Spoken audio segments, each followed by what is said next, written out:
जनवरी 21 मर्दी हिमाल ट्रेकको लागि बिहानको 5 बजे हामीले हाम्रो यात्रा न्यू रोडबाट सुरु गर्यौं। ल हामी सँगसँगै तपाईहरु पनि ट्राभल गर्नु होला। हामीले केही खानेकुरा आफैले बनाएर ट्रेकिङको लागि प्याक गर्यौं। खाप्से भनेको यस्तो हुन्छ, यस्तो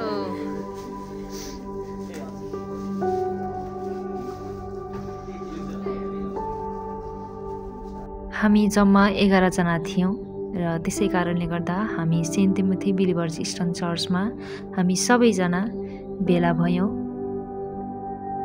त्यसपछि हामी सबैजना बिहानको प्रार्थनामा लाग्यौं र हामी सबैजना मिलेर यात्राको लागि पनि प्रार्थना गर्यौं।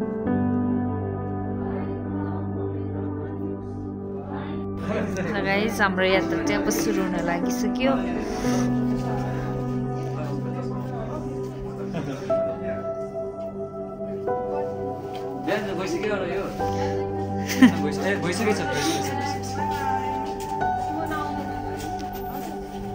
हाम्रो रुट प्रितम देउराली हुँदै मर्दी हिमाल जाने भएको कारणले गर्दा हामी सबैजना काँडे जानको लागि चाहिँ बस कुरेर बसेका थियौं। हाम्रो यो बसमा जानेछ म काँडेसम्म चाहिँ। हेलो गाइस, हामी चाहिँ जाँदैछौँ। कता जाँदैछौँ?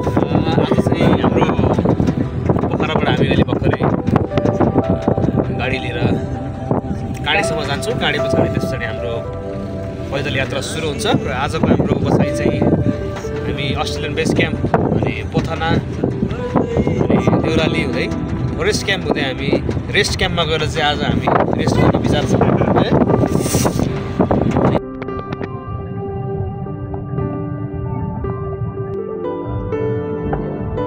केही समयको यात्रापछि हामी सबैजना काँडे आइपुग्यौं। त्यसपछि काँडेबाट हाम्रो पैदल यात्रा सुरु हुन्छ। हाम्रो सबैको मनमा उत्साह थियो। हाम्रो पाइलाहरू मर्दी हिमाल हेर्ने आशाको साथ अघि बढ्दै थिए।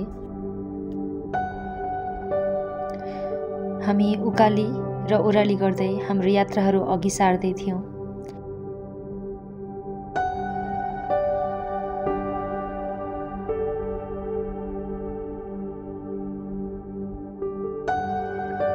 हामी केही समयमै गोलडाँडा भन्ने ठाउँमा आइपुग्यौं। हामी उकालो हुँदै जानुपर्ने भएको कारणले गर्दा हामी बीच बाटोमा रोकिएर चाहिँ हामीले लौरी किन्यौं। ठ्याक्कै घन्टा बाँकी रहेछ अस्ट्रेलियन क्याम्प पुग्नलाई। हाम्रो साथीहरू हेर्नुहोस्। केही समयको यात्रापछि हामी रेस्ट पोइन्टमा आएर बिहानको खाजा खायौं। डेको फर्स्ट खाजा ब्रेक पोइन्ट, त्यहाँ रेस्ट पोइन्ट। खाजा खाएपछि हामी अस्ट्रेलियन क्याम्पको लागि अघि बढ्यौं।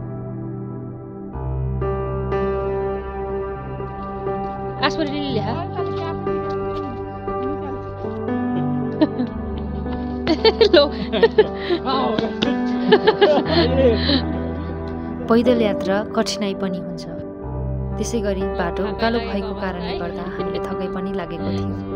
त्यही कारणले गर्दा हामी हाम्रो भारीहरू बिसाएर त्यस ठाउँमा भएको रमणीय दृश्यहरूलाई हेर्दै अवलोकन गर्दै हामीले विश्राम लिएका थियौं।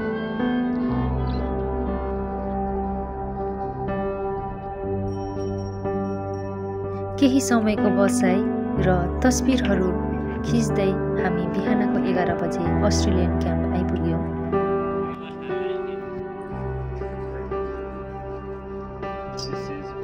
अस्ट्रेलियन क्याम्पबाट हिमाल हेर्दा एकदमै चम्किरहेको जस्तो देखिँदथ्यो।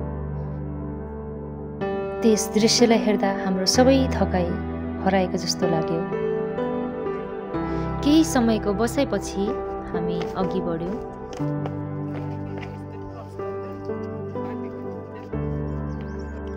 जंगलको बाटो हुँदै प्राकृतिक सौन्दर्यलाई अवलोकन गर्दै हाम्रो पाइलाहरू बढिरहेका थिए। आइपुग्यौँ। देउराली चाहिँ अब हामी 30 मिनटमा देउराली पुग्छौँ। आज चाहिँ हाम्रो लक्ष्य रेस्ट क्याम्प जाने छ। प्रायः मान्छेहरू फरेस्ट क्याम्प बस्छन्, तर हामी चाहिँ एक स्टेप अगाडि सोच्छौँ रेस्ट क्याम्प जाने भन्ने छौँ। तर राति नै भने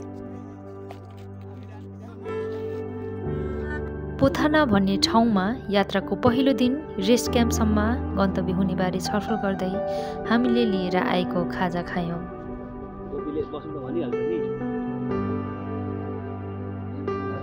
पहिलो दिन भएको कारणले होला थकै पनि निकै लागिरहेको थियो। त्यही कारणले गर्दा हामी ठाउँ ठाउँमा विश्राम लिँदै हामी अघि बढिरहेका थियौँ। अस्पतालीको हालत कस्तो छ? जतिसुकै थकै लागे पनि हामीलाई त्यहाँको मनमोहक दृश्यले गर्दा अगाडि बढ्न प्रेरित गराइरहेको थियो। हामी पोथाना हुँदै पितम देउराली पनि आइपुग्यौँ।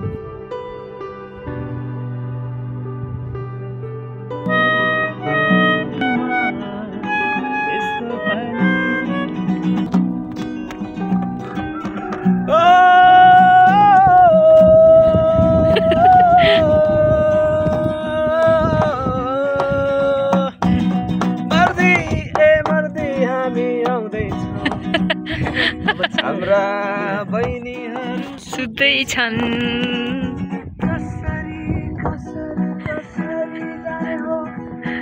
यस्तो पाराले झुर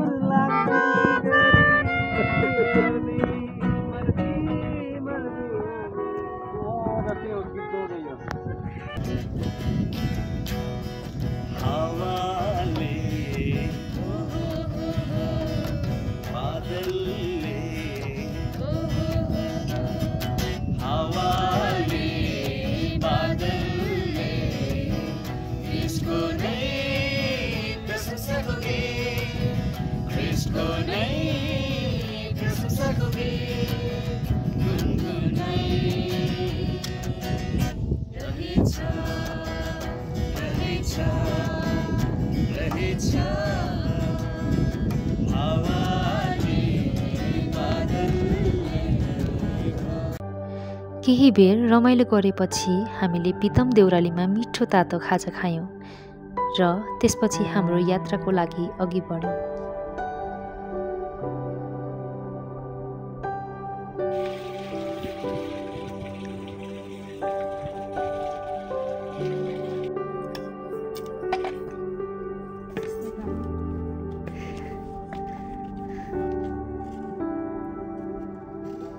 पहिलो दिन लामो हिँडाइ भएको कारणले गर्दा होला निकै थकाइ पनि लागिरहेको थियो।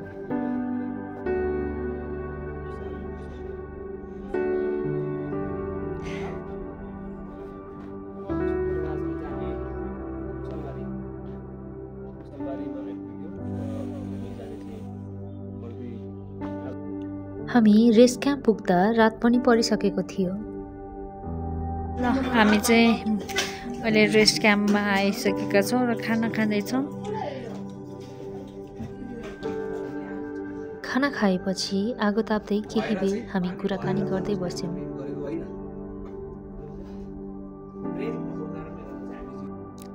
आज दोस्रो दिन रेस्ट क्याम्पबाट बिहानीको घाम उदाएसँगै हाम्रो आँखा खुल्छ।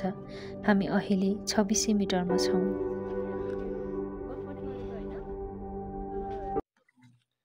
साथीहरू, हामी चाहिँ आज दोस्रो दिनको बिहानीमा छौँ।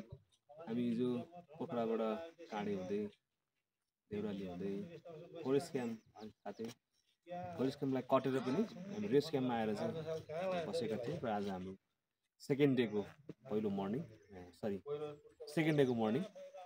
रेस्ट क्याम्पमा छौँ। यो चाहिँ समुद्री सतहबाट 2600 मिटर उचाइमा रहेको छ र हाम्रो अब यात्रा चाहिँ आज हामी हाई क्याम्पसम्म जानेछौँ। हाई क्याम्प चाहिँ 3500 मिटरमा अवस्थित छ। हाम्रो यात्रा त्यहाँसम्मको हुनेछ र हामी त्यहाँ गएर आज बास बस्नेछौँ। Thank you.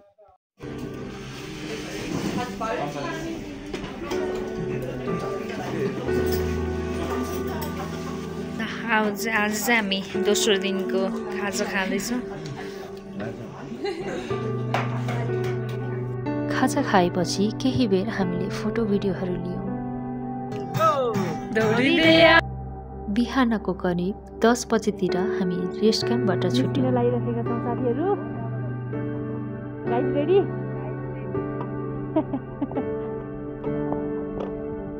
ल सामान छुट्यो कि?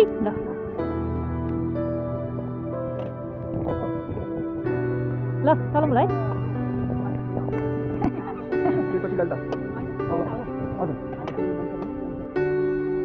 हामी जङ्गलको यात्रा हुँदै 2970 मिटर लो क्याम्पमा पनि आइपुग्यौँ।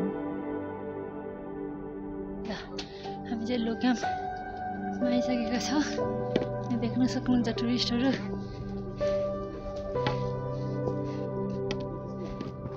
आउनुहोस्, कदम बढाउनुहोस्। कस्तो लागिरहेछ?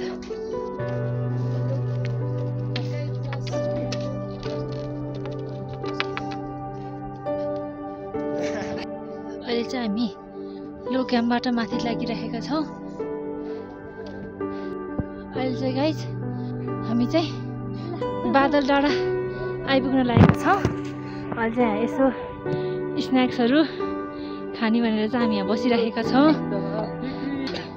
ओहो, यहाँ त रमाइलो भइरहेको छ है गाइजहरू। ल बचपन याद आ गया हो क्या? ल हामी सेकेन्ड डेको चाहिँ तल रेस्ट क्याम्पमा खाजा खाएर अनि बिच बाटोमा यो हाई क्याम्प र लो क्याम्पको बिचमा आएर पनि यहाँ छोटो स्न्याक्स गर्दैछौँ। कफी खाँदै अरू खानेकुराहरू।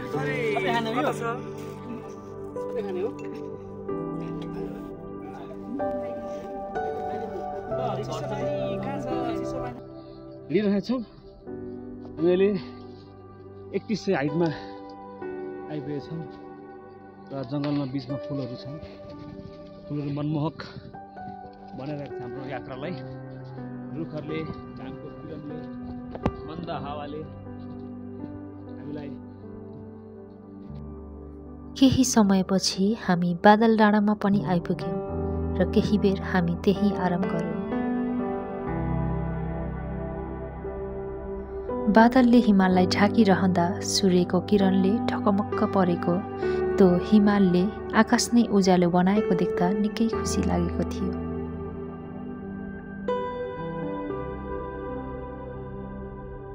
हाम्रो एउटा म्युजिक भिडियोको लागि चाहिँ सुटिङ चलिरहेको छ। त्यसको लागि डिरेक्टर र क्यामेरा भिडियो गर्दै हुनुहुन्छ। यहाँ सेवा फादर बुक पढ्दै हुनुहुन्छ। त्यसै गरी यहाँ गीतहरू गाउँदै म यहाँ यो ठाउँको मनोरम दृश्यहरूलाई हेर्दै यहाँ बसिरहेका छौँ। येशूको छातीमा टुक्टुकिने, येशूको आँखैमा बसिरहने, येशूको छातीमा टुक्टुकिने, येशूको आँखैमा बसिरहने।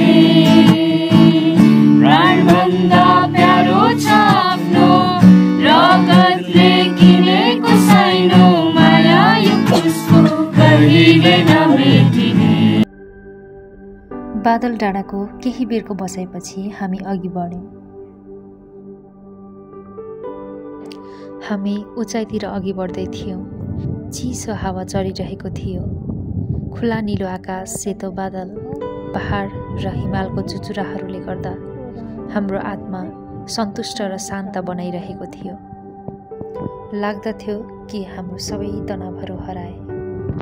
केही समयपछि हामी डाँडाको प्रार्थनाको लागि तयारी गर्यौँ।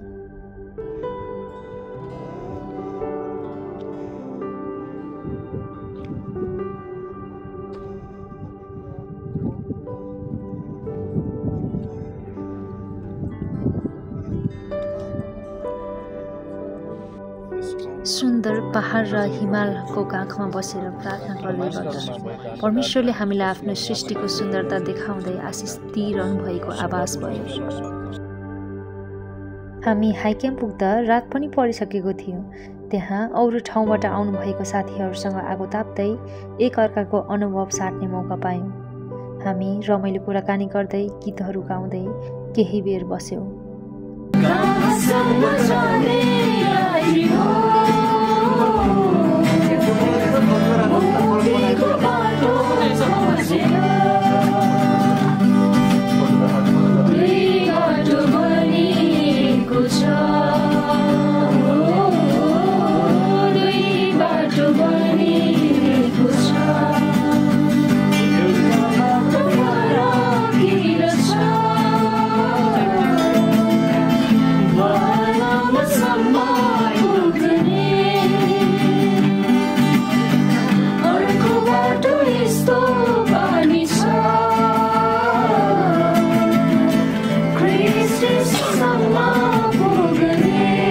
तेस्रो दिन हाई क्याम्पको बसाइसँगै हामी बिहानको 3 बजे प्रार्थनाको साथ मर्दी हिमाल हेर्न भनी हामी सबैजना तयार भयौँ।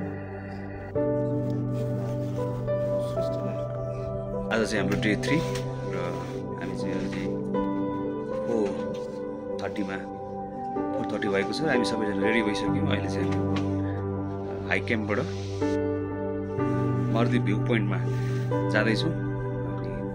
चिसो छ बाहिर, एकदमै बाक्लिएर जाँदैछौँ। हेरौँ हामी त माथि पुगेर तपाईँहरूलाई माथिको भ्यू देखाउनेछौँ। अन्ततः 42 मिटर मर्दी भ्यू पोइन्टमा हामी पुग्यौँ। हाम्रो मन केही समयको लागि शान्त भयो। लामो ट्रेक, थकाइ अनि कठिन उकालो पार गरेर त्यहाँ उभिँदा हाम्रा आँखाहरू पनि रसाए। ठुला हिमाल, खुला निलो आकाश, चिसो हावा अनि ती हिम श्रृङ्खलाहरू देख्दा परमेश्वरको सुन्दर सृजनाप्रति धन्यवादी पनि भयौँ र सबै कुरा त्यसै अर्थपूर्ण पनि लाग्यो। हामी केही समय मर्दी हिमालको काखमा बसेर परमेश्वरको सृष्टिको सुन्दरतालाई निहाल्दै उहाँलाई धन्यवाद दियौँ। कस्तो जगत छ कल्पना गर्न सक्छौ तिमीले, एकपल्ट प्रभुको झल्को मात्रले स्वर्ग त्यस्तै छ, स्वर्ग त्यस्तै छ।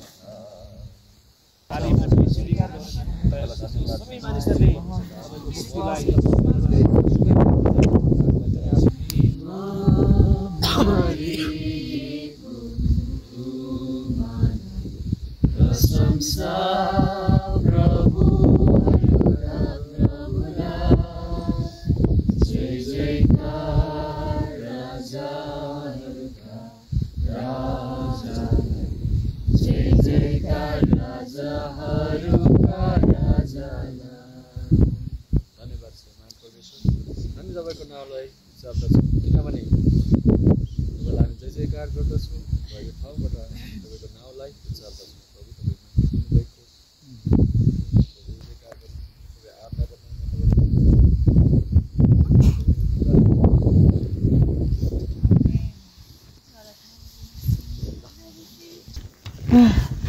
आउँदैन त अझै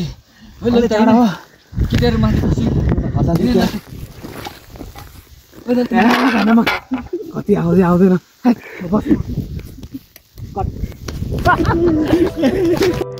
यो यात्रा केवल गन्तव्यसम्म पुग्नु मात्र थिएन। हामी हाँस्यौँ, सङ्घर्ष गऱ्यौँ, एकअर्कालाई सहयोग गऱ्यौँ र सँगै अघि बढ्यौँ। एकअर्काको साथले यस यात्रा अविस्मरणीय बनायौँ। सबैको सहकार्य र एकताले यात्रालाई झनै अर्थपूर्ण बनायो। मर्दी भ्यू पोइन्टमा पुग्दा हृदयमा आनन्द र कृतज्ञताले भरिएको थियो। परमेश्वरलाई धन्यवाद भएको होस्, हामीलाई बल, सुरक्षा र उहाँको सुन्दर सृजनाको अद्भुत दृश्य देख्न पाउने आशिषको लागि।